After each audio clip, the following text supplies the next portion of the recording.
Hey guys, so welcome back to another episode, I guess, of Saving Earth Unscripted. This is, this is a regular thing that I do, I guess, when I have time and life doesn't get in the way, and this is one of those times, so we're lucky. So, yeah.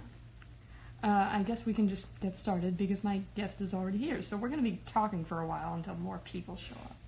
And then you can watch it later on YouTube as well as live. Cool.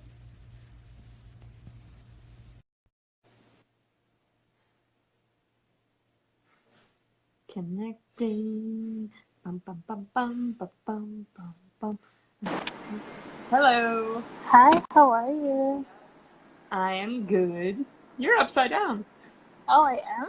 Okay, wait Nah. 1 second. Oh, yeah. Hi. Better, hi, how are you? I'm so excited to be on. Yeah.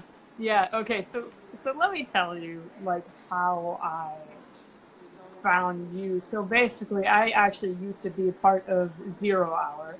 Um, Oh, yeah, I left for personal reasons more recently, but I was around when they were planning the summit, and I helped with the getting to the roots of climate change, like yeah, presentation that they did. And while I was there, it was kind of my thing to remind everybody, like, hey, you know, disabled people exist. Hey, people of color who are disabled are the most affected by climate change. So, like, and that did not stop after I left. So I kind of just, like, kept going with that a little. So yeah. I asked them, like, hey, did you have any, like, disabled activist panel? And they said no, but we did have, like, a few individuals who were on different panels who were disabled, and I was like, okay, good. And they showed me a picture of you, and I'm like, oh my god, it's an angel. Oh my gosh, that's Yeah. so nice of you to say. No, I totally agree with you. So, I'm on the global outreach team. Specifically, I work with recruiting high school and college chapters, and getting people on those levels interested in Zero Hour. But I also had really candid conversations with them as to exactly what you were saying. We need more people with disabilities represented in this movement. Um, because we are some of the most disproportionately affected by this climate disaster. Um, and I spoke to Jamie, and it's not totally public yet, but we are working on some interesting things coming forward in terms of disability justice and Zero Hour. So stay tuned for that, and we're definitely. I'm being loud. I'm making my voice heard in the Zero Hour team, and we're definitely going to be doing a lot more coming in the next couple of months. That is so awesome, and I am so proud of you. Thank you. Yeah. Um, yeah, so what sort of questions did you get? Because let me check if I got, nope, got none. Okay, so a lot of people wanted to know about what happened with my wheelchair in American Airlines. Yeah, So yeah, yeah. I'll try to sum that up in not as long as possible. Yeah, so like you were saying, I traveled to Miami to attend the Zero Hour Summit. I was definitely scared to travel because of all the horror stories I had heard of people with different devices, wheelchairs, walkers, whatever it may be, and how they like literally the airlines don't care about them, and they just disregard them whatsoever, and they break them. Um, so Yeah, yeah, I saw a really stupid example. I'm not sure if this was you or someone you knew, but it was literally like, "Hey guys, that doesn't fold," and then they folded it. yeah, that's we're getting to know each other a little bit more, but that's Jillian Mercado. She's a disabled model, and she's just like killing it out there. And we actually went to the same high school, so we've been in like similar circles, but we just haven't gotten a chance to connect. But I saw her video on her story, and literally she has like an electric wheelchair like mine, and most people know that those don't fold. And so JFK, they thought they were engineers, and they're like, yeah, but we could totally fold this. And in doing so, they snapped her chair in half.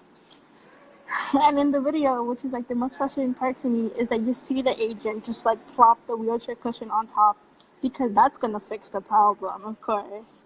Oh my god. And I'm just like, that's out. It's just ridiculous. So when I got to my gate, the morning of my flight, I instructed the agent like, this is how you disable the brakes. You can push it manually. This is what moves. This is what doesn't. This is what you can and can't do. And he was like, yeah, totally, I got it. And like, we put a little tag on it just to identify whose chair it was, and it just helps them keep track of it. So I said my little prayers, and I said, just take care of it, obviously. So when I got to Miami, I was taken off the plane. They were like, "Oh, we're getting your wheelchair off the plane." So I was waiting, and that everyone seemed really nice. I was just being hopeful. I'm a generally pretty optimistic person, so I was like, "Okay, yes, there's been horror stories. Maybe I'll be lucky, and it won't happen to me." So I was just going with the flow. So my chair was put like outside a door, which no one had access to for about like 10 minutes. I was just seeing my door through like a glass window. Like, it kind of looked damaged, but it didn't, and I couldn't really tell until it got closer to me, and then immediately I was like, oh my god. Oh no. So in the video that I've shared, you can see that they cracked the seat base of like where I literally have to sit on, and then the way that they cracked it, it tilted the whole entire seat base. So they were like, oh yeah, you can totally sit on a crooked wheelchair. Like, that's not gonna cause any problems whatsoever. And then like, I was just like, I was trying my hardest possible because I struggle a lot with anxiety and depression and a slew of other mental illness, which I've talked about before. But I was like really trying not to have a panic attack in the airport. Like, I was by myself. They broke my wheelchair in like 30 seconds. It felt like my life was over, basically. But I was like just thinking of the grounding techniques and all the different things that my therapist taught me to like stay calm and like be rational. So the attendant that was helping me, she kind of got, she understood how it was broken. So she took me to the baggage claim area. I put the cushion down in my chair and just hoped for the best. So I was basically riding around Miami International Airport like in a crooked wheelchair for about 20 minutes until I got to the baggage claim area. And then when I got to the baggage claim area, the lady at the desk who helps you fill out the form for a claim, at first she claimed not to see any damage on my chair. Oh my god. I'm just like, lady, like, wow, okay. So like, my first language is Spanish, and I'm Latina, so I would have to really like control myself not to just like come out of my face and be like, what is your problem? And maybe I should have, but that's not like my nature at first. So I asked to speak to her supervisor. Her supervisor came out, and I was like, listen, I have a picture, so you can say what you want to say, but I have a picture clearly of the damage. And he was like, yeah, like I totally see it, like no problem. And so she helped me fill out the form. Within an hour, I got a call because like American Airlines doesn't deal with the repairs themselves. They like contract a private group that deals with repairs. So someone called me from that company, and we've been going back and forth with them. And while they've been like mildly helpful, they have like no sense of urgency whatsoever. It's like, oh, we're just gonna wait for them to call us back. We're not gonna like take initiative and like call them back because, oh my gosh, that would be so much work for us to do. And like, there's like literally no care, empathy, or for the urgency and the fact that this is like my literal livelihood, and like without this I can't function. But yeah, people, I mean, I feel like a lot of people think that kind of stuff is just like normal luggage. It's not. It's as if you damaged and made off with someone's legs, and you're just like, sorry, we're not going to help you. Like, yeah, it's like if you literally saw somebody's legs off their body and just said, oh, figure it out from there. Like, yeah, maybe talk to insurance. Yeah, and like, it's just insane. But I was lucky enough to, through my activism, I did know some lawyers, so I contacted someone that I knew, and he's looking into the case for me. But it's ridiculous. It's been over a week already, and I have to travel again for activism pretty soon. I have to travel to Texas to join the March for Our Lives Summit there. And I'm actually like extremely terrified to travel because what if my chair gets more damaged to the point where, like right now I'm using it and yeah, I probably shouldn't be using it, but it's still in a like somewhat usable condition, but that may not be the case once I land in Houston. Um, so yeah, I'm just actually really nervous about that. But more than that, which I've publicly spoken about, is the fact that like activism is my life. I've dedicated my whole life to this for almost 2 years now, and I don't think that, I'm used to the usual roadblocks, politicians and sort of lobbyists and the traditional things you encounter in activism, and I don't think my disability should be one of those roadblocks. And for something that's not even my fault. And the fact that American Airlines and airlines in general, to be honest, don't care about how they're hindering your livelihood is absolutely ridiculous to me. So one of the questions I did get was like, what are you thinking about pursuing in terms of the airline, if you're going to pursue any further action? And like, while I can't really talk about that in detail, it's definitely not going to be the last they hear of me. This happened to me, but it happens to about 24 people a day with devices and wheelchairs. Yeah, And there was a New York Times article. Like 26 chairs are like yeah, ruined in like was it a year or a month or something? I don't and even. per month, Oh, yeah. per month. Oh my God. Yeah, per month. Because, we can just throw wheelchairs in luggage compartments. Hi, puppy! Oh, I It's love my dogs. dog, Poe. Oh my god, he's so cute. Oh, we just finished grooming my dog, and she was very unhappy with us. So it's so hot outside, she needed it so bad. Aw, he's so cute.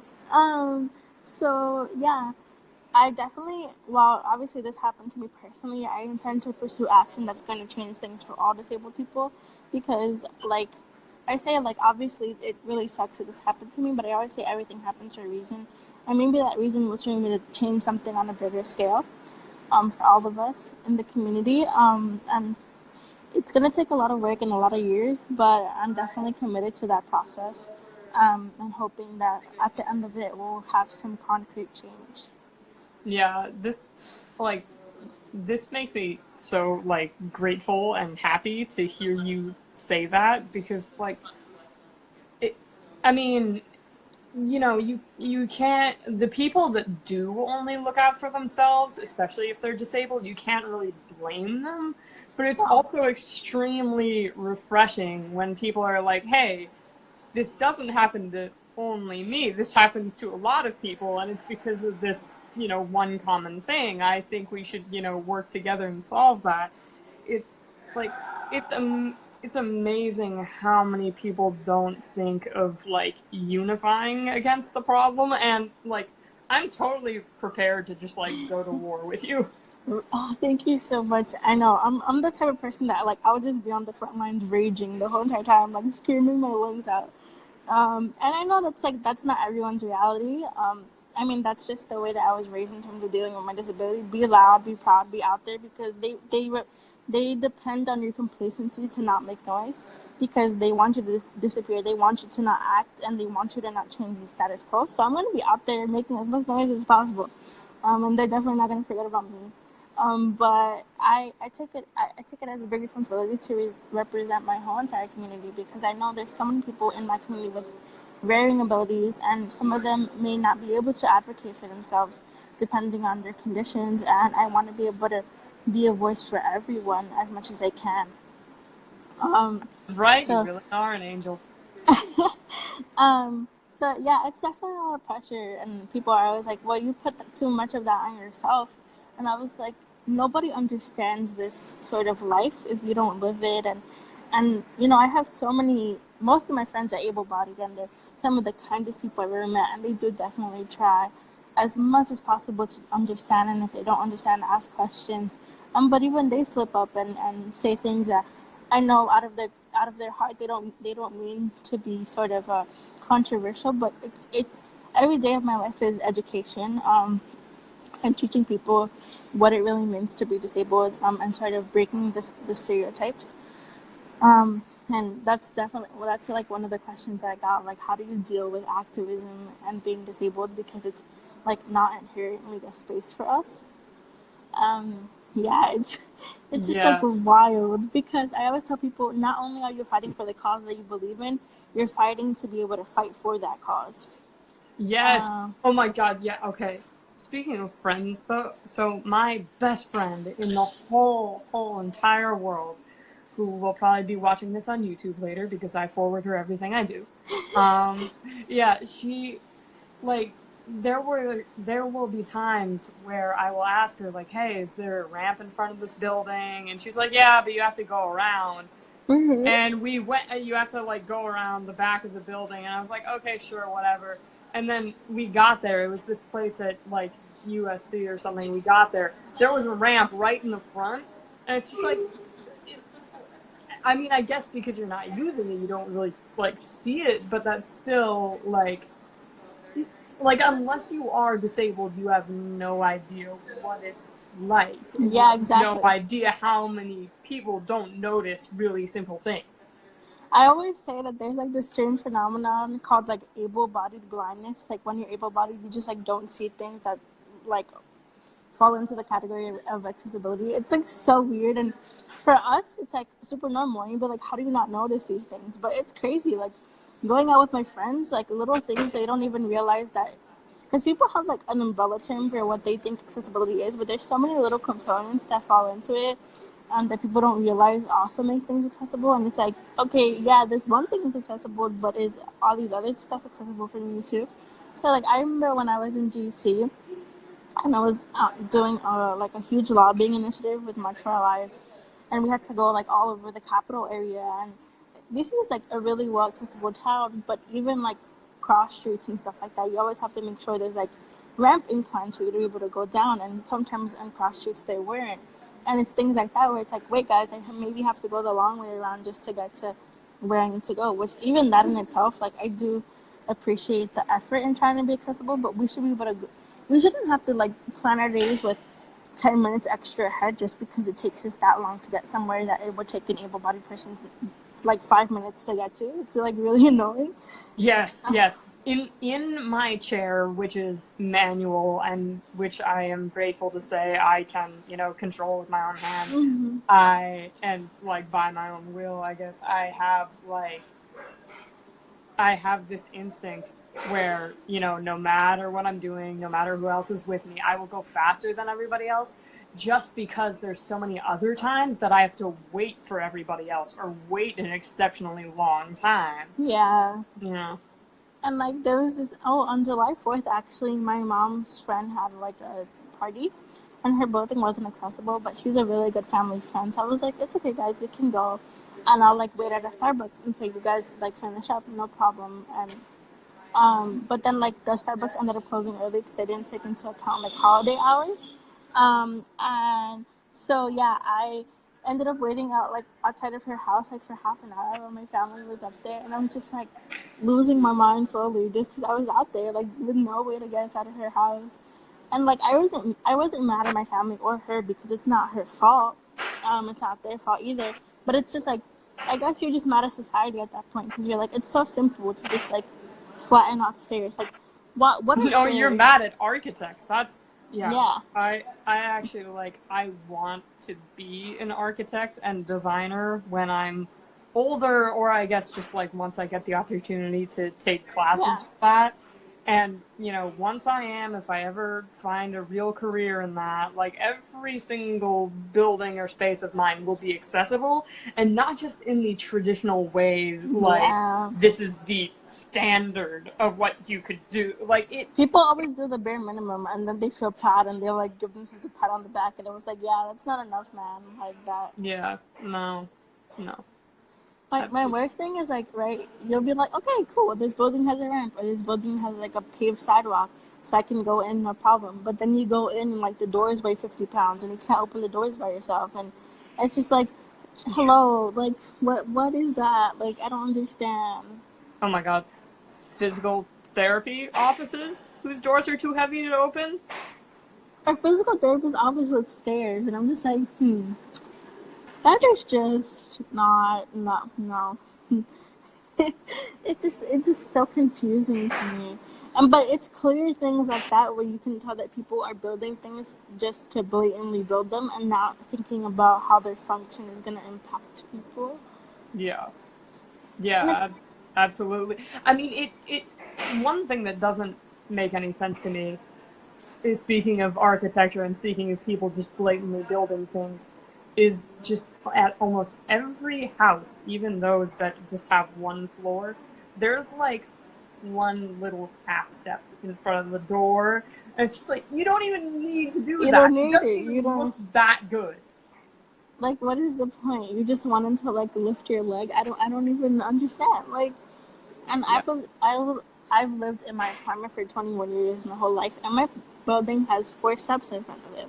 So every time I want to get out of my house, my family has to put a portable ramp down and put it back up whenever I'm ready to come back home. And that ramp weighs 50 pounds. Like, it's not easy. And it's like, I've been disabled since living there. My life hasn't changed. And it's like, there's no urgency. There's no care to make it accessible. Yeah. Um, and then everything becomes a huge legal battle. Like the whole thing is like, well, we can't build the ramp because the section of the street that we would need to build it on is owned by the city of New York, so we would need permission from the city of New York to build the ramp. And I was like, no, like it's they always find some very like legally complicated way to like make sure that they don't have to provide like a standard of accessibility. And I was just like, this is ridiculous. Yeah. People don't like actually improving things because then they have to admit that they were wrong from the get-go. Exactly, yeah. And like I was gonna say this past summer. Well, actually, like 4 weeks ago now, I won my election in my local district. So I'm happy to That's say that. awesome. Yeah, I am an Impressive. elected official with a disability. High And five. Eh. high five. And yeah, it was crazy. I ran a campaign where my staff was all women of color under the age of 25. Um, Wonderful. I because support we that. thank you. Women of color don't get opportunities in politics nearly enough. So to be able to give them the opportunity was something really important to me. But like my opponent was crazy. Like she started a whole slander campaign against me, and she literally was like, "The only reason people are gonna vote for you is because you have a disability." And I was just like, That "What?" doesn't work. Like Yeah, that thought process is wrong in some ways. yeah. It's just so out of backwards. It's so backwards. Like, and my thing is like you chose the wrong person. I think anybody can tell off the bat from meeting me. I possess like 0.0 ounce of like pity for myself in terms of having a disability. So it's like you want to play that card, like let's go. I'll play that game right back. Like Yeah, well, um, people get elected because they're disabled. Oh, that would be great if that were true. great, yeah, like go for it.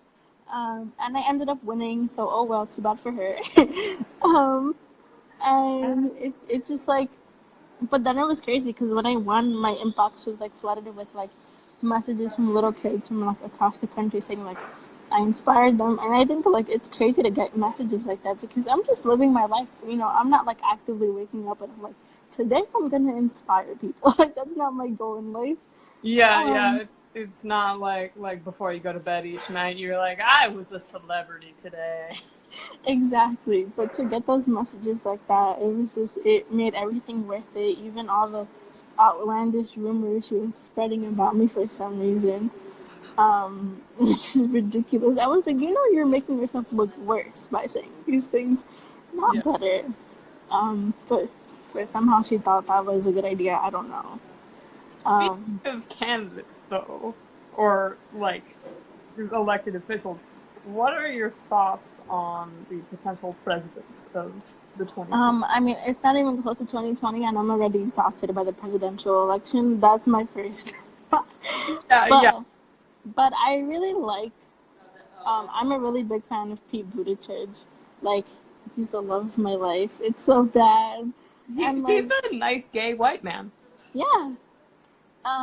And I mean like I feel like I like him more for like his ideals but his policies are not as strong as I would hope they would be. But what really does inspire me is that he's the only presidential campaign that has hired people with disabilities on it. Cool. Yeah. Um, and yeah, there's this one girl. Her name is escaping my memory, but she's like fully wheelchair bound, and she was hired onto the People Bridge campaign, and she's part of his like PR team, and I got to contact her like a couple of weeks ago, and she's so nice, and it was just really like refreshing to see someone on that level of political influence to be involved with a disability. So I was like, yay, brownie points for him. But that doesn't necessarily mean that like I should just vote for him because of that, you know. Yeah. I like Elizabeth Warren. I guess not for everything, but she is really smart and she has She's a really so strong smart. personality. So Yeah, and like she has a good balance of like leader and friend. Like you feel like you can relate to her, but when it's time to like get down to business and do what you need to do, like I also believe that she can.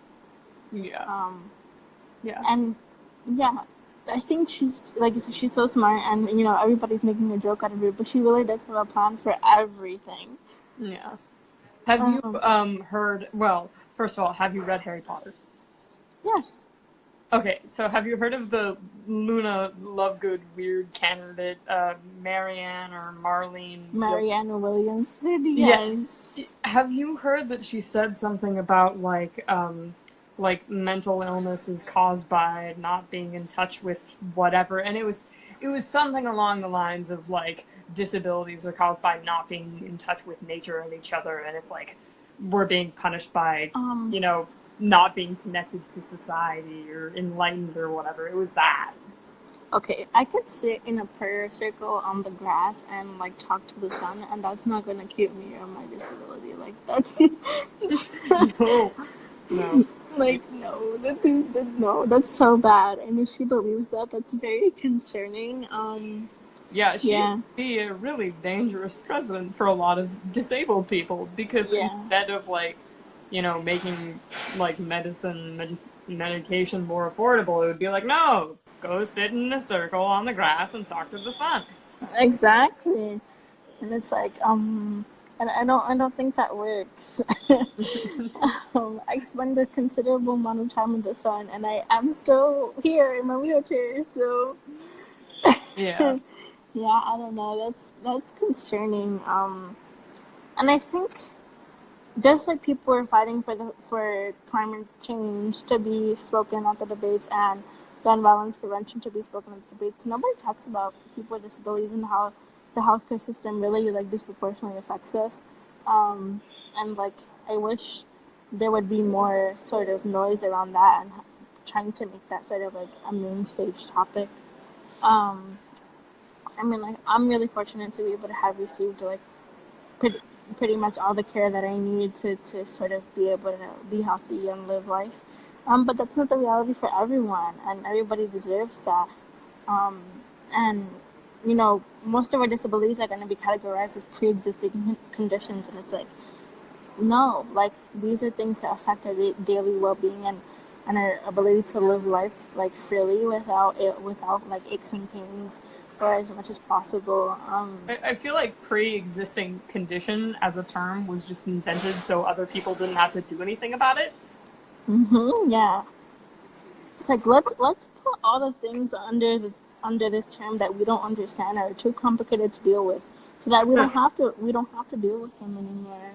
Yeah. It's just like, yeah, that no, and like it's just ridiculous. Like I have three insurances, and even with those three, I'm like I barely scrape by being able to get the services that I need. Um, and it's like I can only imagine. Like I live in New York City, where I have availability to almost every single type of healthcare that I need, but that like a lot of people don't have that. So I can only imagine how it must be like for them, and it's really saddening to think that our health is being used as like pawns in a like political scheme, and it's like we're people with feelings and with health issues, not like people to be like ping pong back and forth until you Yeah. decide. to decide what should be done. It's like ridiculous. Yeah. It's like, I'm sorry, I'm looking at the questions here, and someone was asking me like, how do you deal with the barriers of accessibility in activism events, and like how hard is it to educate people? Man, people are rough out there. Like, I mean, yeah, it's really hard because. Hold on, I'm just gonna. If I turn my phone like this, is it okay? I mean, you're. Hold on. If I also do that, that would be fun. Yeah. Okay. Okay, we can both turn it just because Yeah. I need to charge my phone and it doesn't reach the other. Okay, there you go.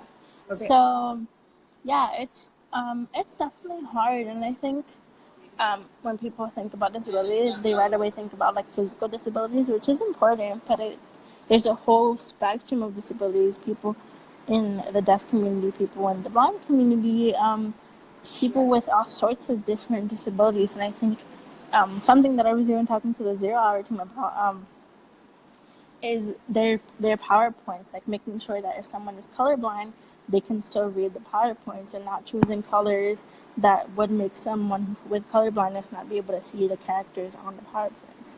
Genius. I mean, I didn't even think of that. Like, genius. You're a genius. You are a genius. When I was on the advocacy team working on the Getting to the Roots of Climate Change presentation, I didn't think about anything like that yet. We thought about like giving the presentation maybe in like different languages or something as an ideal situation. But what I was really thinking about was just getting like disability and the effects on disabled people in there, because before me there were no slides about that. Yeah. So look now, like me, hello. I mean, Yeah. like, I don't want to brag. No, I mean, yes. Bragging is awesome. Yes. I kind of deserve it. Well, no, the point is, though, no, it's totally it's got like, what you mean. I'm glad. I mean, that someone happened to be me, but I'm glad that someone was around to put that stuff in, and now that someone is you, and, you know, there should always be at least one person who is disabled at 0 Hour, at least one. There should be someone who's disabled at every nonprofit organization, and that's something that I fight for everywhere that I go. Well, I wrote an article about this a couple months back, but sort of like, it's not enough to have people with disabilities on your team. It has to be an action. Like, I know there's organizations out there that have like a director of inclusion and equity, and that person isn't, and that person tends to be like an able-bodied person. But I think in order to actually advocate for disability like rights and access, you need to be disabled. And like, yeah. it's like guys telling us what like girls should be doing with their bodies, and female identifying people should be doing with their bodies. Like, I'm not gonna listen to you, like, you know. But more importantly, it's people's job to hire us in spaces that we belong, because we have voices that are valuable and should be listened to. Yes, that is absolutely true. It's not, you know, hire us because, you know, you should feel sad for us and give us opportunities that we wouldn't normally get. It's hire us because we will help you become better. Exactly. And something that I'm working on, is it's taken me a while because it's pretty comprehensive, but creating sort of an accessibility guide for nonprofit organizations. So like a completely comprehensive guide as to like, hello, we're planning an event, what do we do now? Can I get you? Yes, 100%. Okay, because yes. I saw something that was like, you know, how to get rid of the, not after effects, but I guess like the symptoms of white supremacy in your organization.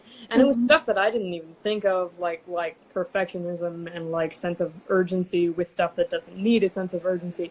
And I was just reading this whole thing, and like, it would be good to have something like that, but for disability and able, like, you know, just all the stuff. Yeah, and like, beyond organizing, I also have sections where it's like how to have conversations about these things in your workplace, so that they're like, it pushes the needle forward, and it becomes, I always say, disability and accessibility needs to become less of a goal and more of a frame of mind, so that in everything you do, it's already at the forefront and not just necessarily something that you think of as an afterthought. Because able-bodied people don't have to think about these things. Can I go to the bathroom at this event? Can I march safely? Will I be able to hear the event? Will I be able to get to seats that give me a good... Be able to see me. Yeah, exactly.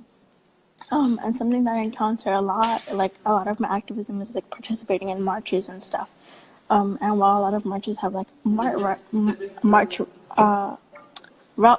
they don't train them on how to like navigate and help people with disabilities to navigate through large crowds, which can be really dangerous if there aren't people there to help sort of guide the crowd, and things like that. Dangerous or also really annoying. Yeah, exactly. Because people just like get in front of you when you're just like, hello, I'm here, like, you know. Yeah. So whenever I go to an event, I always have to like email the organizer and be like, hey, I'm coming to your event, like, I need you to like be like aware of these certain things. And so many times I get emails back like, oh, I never thought about that. And honestly, like, I'm tired of getting that response. Like, that shouldn't be okay. Like, those should be conversations you should be having. And like, even with 0 Hour, I told them they didn't have interpreters for any of their presentations or speakers. If someone from the deaf community was attending 0 Hour, they wouldn't have been able to understand anything that was going on at that summit, which made me very upset. And while they did such a good job at making sure that I was comfortable and I was accommodated, and they really did try, and they've tried harder than a lot of other organizations I've worked with, but that's not enough. You have to make sure that... That's being nice to one. That's being kind to one individual to be nice. Yeah. It's not helping change the system. Yeah. And it's like at the end they asked me like, what can we do to make it better? And I was like, man, I need like a whole like 3 hour class to prepare. Yeah. Like, but something that I can say is that there will be an official role on the 0 Hour team for accessibility and advocacy, and that is going to be like a permanent director role. You need to take that. You need to take that, otherwise I'm gonna come back no matter what, and not talk to anybody but you.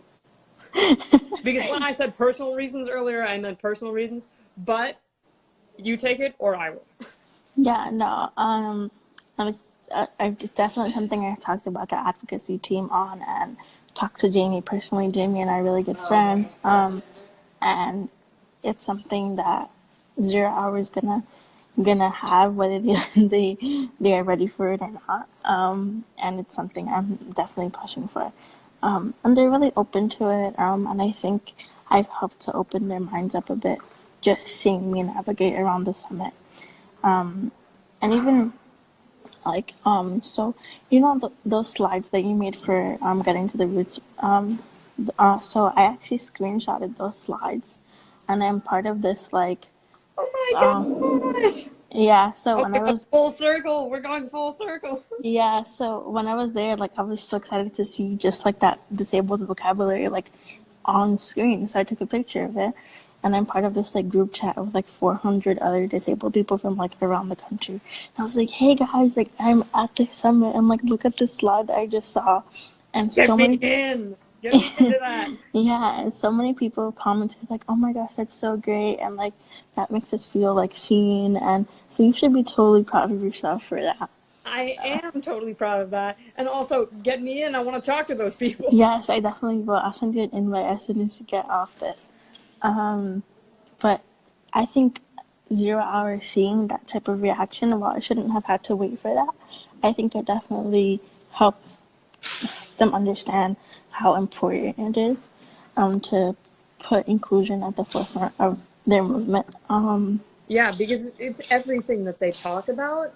It's just the making actual concrete decisions that relate to tangible spaces and accessibility. Like it, like no, most organizations right now are sort of talk and a little bit of action in terms of inclusion, and I think that people like you and I are slowly changing it. Yeah, we are, and I always say that, the big target word in activism is intersectionality. And I always say that intersectionality isn't only just gender, race, ethnicity, income. It's about abilities as well. Abilities, body types, all of that. Yeah. And people don't talk about that ever or enough. Yeah. So just like I sometimes I wish I could just like tattoo my body and be like, "Hello, inclusion." Oh, inclusion. That would make a great tattoo. Yeah. Or even like if we made a whole accessibility line. Oh my god, oh my god. Okay, so I told another friend about this, but she ended up doing something on Redbubble while I was thinking like actual like official like clothing thing. So you know those really annoying shirts that say um like elevators are for wimps and it's like exercise freaks? There Yeah, should be the a shirt, opposite. tank top that says stairs are for wimps. I mean, people underestimate how much physical like body strength it takes to like manually prepare yourself. Yeah. Like I used to be in a manual wheelchair like literally up until I graduated high school, and it's work. So, Yeah. yeah, Oh my God. When people offer me like a glass of water, I'm like, great, thank you. But where do you think I'm gonna go? Like, especially if I want to like keep moving, it's like, okay, so I grab this in one hand and pushing one side of the chair with the other. I hit the wall and then I try and but like then grab across myself. yeah, people don't realize that you can't propel only with one wheel because if you do, then you end up turning, and it's like that doesn't. I'm gonna hit a wall. Like, Yeah. Also, other thing that able-bodied people don't really realize is that you can't turn around just by you turning around. You yeah, have to turn around like you're driving a car. literally driving a wheelchair is like driving a car. Like you have to sort of use both wheels to direct yourself. Oh my gosh, the thing that I hate the most is when people, and I feel bad because I know people are trying to be helpful when they do this, but like when people open doors, but then they stand in the door, so you cannot pass when they're in the door, and you're like, hello, please stand on the outside of the door so I can go inside. Yeah, it's like either that or I run over your feet. Exactly. And it's like, I know they're trying to be helpful. I get that. And I really do appreciate that. But it's like, I'd rather just open the door myself. Yeah. Because, like, it's just, oh my gosh. And then I hate when people are trying to open doors for you and you tell them, no, it's okay, I got it. Like, they get offended. They're like, I was trying to help you. And it's like, we don't have, yeah, it's like we don't have a lot of independence. So if I'm telling you that I can do something, please let me do it for myself. Like, Yeah, sometimes I get kind of like aggressive about it just because, well, not aggressive, but like fiery, I guess I should say. mm-hmm. Like people, because I sometimes I do need help, especially No, if yeah, it's of like course. a hot day and it's like a steep hill and someone will be pushing me up the hill, you Yeah. know. But other times, on the other hand, it's like, hey, can I? No, don't help me. Yeah, exactly. And then, Turn like, into a little dragon. the worst is like when you tell somebody no and they keep like slowly hovering around you to see if you need help. And you're like, I'm not, no, Oh my, just stop. oh my God. Okay, so you know Ariel Cohen. Yes. So the way that we met was we went to an event where we were supposed to be tabling, and not that many people showed up at our table, so we just ended up talking for 3 hours. And that's a way to become friends with someone. Yeah. Yeah. But basically, she was performing music at this event closer to the end. Or not performing music. Wrong thing. Wait. No, right thing. She was introducing something and then also performing. Yeah, okay. So, I was I was making my way over there, and I wasn't sure how far I wanted to go because I'm sensitive to loud noise and like you know that. Yeah. Um, So I was just like going slowly, but like determined. And someone's like, "Hey, do you need help?" And I'm like, "Oh, no, thanks." And they're like, "Are you sure?" And they keep following me, and I'm just trying to like, I guess maybe my determined look might have come off as like, oh, she's stressed out, I should help her. But this woman kept trying, and eventually I'm just like, no, thank you. And I just like went all the way back to the table where my mom and Ariel's mom were sitting, and I'm just like, please help me. And then she like somehow like in the space of a second appeared right behind me and goes, I was just trying to help, to my mother. And I'm like, honey, no. I hate it when it's like people get mad that they can't help you, and I'm like, sorry, I didn't help you feel better about yourself today. And it's like, that's not my job. Yeah, yeah. I'm, yeah, it all just comes down to like, we're not political tools for altruism. Like, because altruism is a wonderful thing, and it's kind of why people are kind, which is great. But the more you're aware of like, oh, when I do good thing, people like me more and I feel better about myself. Yeah, yeah, it's rough, and that's the best way I can put it. It's crazy, because, and then it's like, it's weird because you have to, whenever you ask for help, you have to juggle between the fact is like, am I going to look like too needy, or am I going to like, it's such a weird complex because it's like you want to do it yourself, but then like it's okay if you can't, but then trying to like find that balance is so hard. I think it's like the worst. Oh, I have the funniest story. So when I was little, I have a younger brother. He's 18. He's in college right now, but obviously, like if you're in a wheelchair, people stare at you all the time. And it's like, wow, I must be so beautiful because you're constantly staring at me. And my brother, he hated it. Like, I mean, I got used to it, whatever, but he would get so mad. And if he would catch somebody staring at me, he would, like, go up to them and be like, what are you staring at? And, like, start a fight with them. And I was just like, no, like, it's okay. And it's just so funny because it's true. Like people don't even realize they do it at this point. And my favorite thing is to like, I always love making people uncomfortable. Maybe this is a bad thing, but like whenever I catch someone and like a lot of times they don't expect me to speak or be able to hear them for some reason. I don't know. This is a weird complex people have. But like they look at me and I'll look at them and I'll be like hi, and then they'll like run away from me because they didn't expect me to like communicate with them. Little kids who stare at me, like, I don't think it's that deep as like, oh, they don't think that I'm able to like perceive what they're doing. I think they're, well, maybe a bit of that, but also little kids, the younger they are, the more they're just kind of like, oh, what is that? Yeah, exactly. So when little kids stare at me, I actually stare back at them. Like they'll just like, every time I go to the pool at the country club that we go to, and kids just walk by and they're kind of like, I'll just be like, uh-huh. Yeah, I do the exact same thing. And then what bothers me is actually like if parents catch their kids staring, they'll like pull them away and they'll tell them like, don't do that. And like actually, I don't mind. You'll catch something. Yeah, and like yesterday I was walking, and this mom was like holding her little son's hand. He must have been like 6, 7 years old, and it's like 9 o'clock at night. I'm just like walking back home from dinner, and she like literally pulls her son next to her. He's like, "Be careful! I don't want you to get hurt." Like I was like gonna off road and hit her son, and I was like, "What are you talking about?" Oh, also when like sidewalks are like too narrow for I guess like a wheelchair and then like a dog and then like a whoever else, but then the people that can see you coming don't just, step off for a bit. They go like all the way around. It's like, what do you think I'm gonna do to you?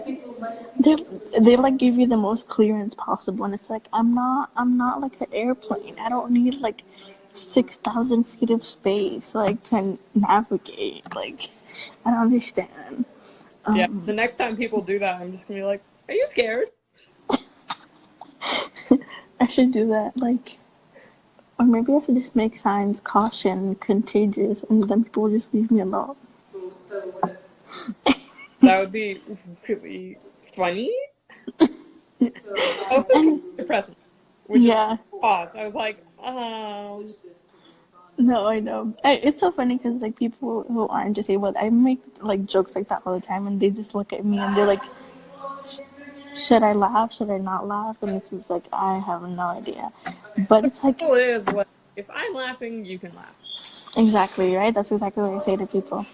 Um, but I do have to run like 2 minutes. But something that I did want to tell you, I can tell you more privately, but I'm working with a huge like clothing company to put out a line of voting apparel for the 2020 election, and I'm having sort of Apparel? Like, who's your favorite candidate? Wear this shirt and you'll tell everyone?